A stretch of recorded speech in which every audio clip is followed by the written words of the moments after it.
করে। ইসলামে কিন্তু দালালি করা হারাম না, ইসলামে দালালি করা অবৈধ নয়, ইসলাম এটাকে বৈধতা দিয়েছে। কিন্তু এই বৈধতা আপনাকে বুঝতে হবে, আপনি দালালি করতে যায় যেন বিশ্বাসঘাতকতা না করেন। আপনি আপনার যে পর্যায়ে দালালি করতে হবে সেইটার লিমিট যেন আপনি ক্রস না করেন। আপনাকে বলছে ভাই আমি আমার গরুটা বিক্রি করতে পারি না, আমার গরু কিন্তু এই দাম বয়স এই ওজন এতদিন পর্যন্ত আছে, তুমি এই কথা বলে যদি বিক্রি করো তাহলে তোমাকে ভাই উজরত হিসাবে এই টাকা দিব। আপনার জন্য দালালি করা বৈধ, যে ভাই এই গরুটা কিন্তু ভালো ভাই, এর মালিককে কিন্তু আমি চিনি, এটা কিন্তু এই দাঁত বয়স, দেখো এইরকম এরকম এরকম সব, উনি যদি উপস্থাপন করে বিক্রি করে দিতে পারে এইটা জায়েজ। কিন্তু যা নয় তা যদি আপনি বলেন যে এইরকম গরুই হয় না, এই গরু যে বেটা নিবে না সে মুনাফিক হয়ে যাবে, এই গরু যদি আপনি নেন তাহলে আর কোনো কথাই বলা যাবে না, আমি বলছি মানে এই গরু আপনার নেওয়াই লাগবে, আমি এইরকম ভিআইপি একজন দালাল, এই কথা যদি বলেন তাহলে প্রকারান্তরে আপনি তখন আর এই দালালিতে থাকলেন না, বরং আপনি তখন বিশ্বাসঘাতক হয়ে গেলেন, ঠিক কিনা? দুই ধরনের দালালির ক্ষতি আছে।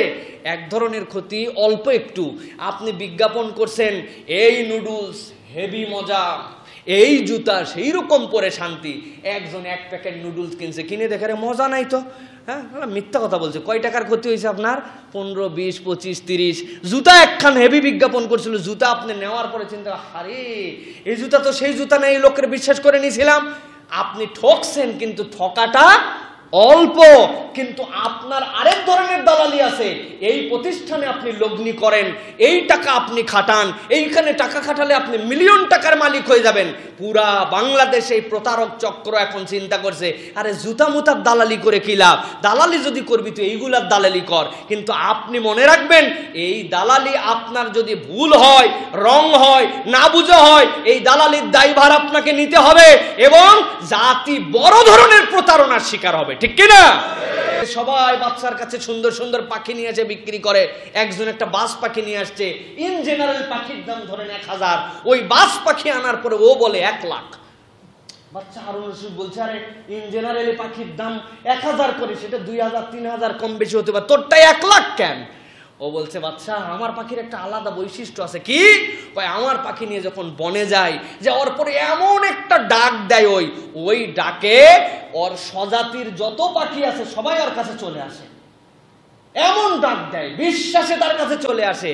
তখন চলে আসার পর আমি টপাটপ ওই পাখিগুলো ধরে ফেলি। সুতরাং এই পাখি অন্য পাখিদের মতো না, এর একটা আলাদা হিসাব আছে। বাচ্চা বলছেন দাও আমার কাছে, তো আমি কিনে নিলাম। কিনে নেওয়ার সাথে সাথে কাল্লা কাটে ফেলে দিয়েছে। বলে আরে এত দাম দিয়ে পাখি কিনলেন, স্বীকার করবেন আপনি, না করে আপনি এক্ষুনি ধরেই কাল্লা কেটে ফেলে দিলেন।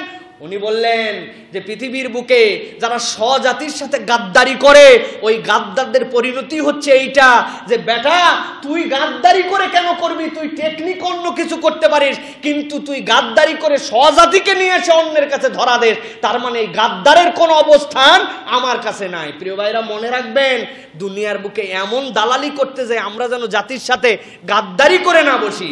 যদি গাদ্দারি হয় তাহলে কিন্তু বড় বিপদ।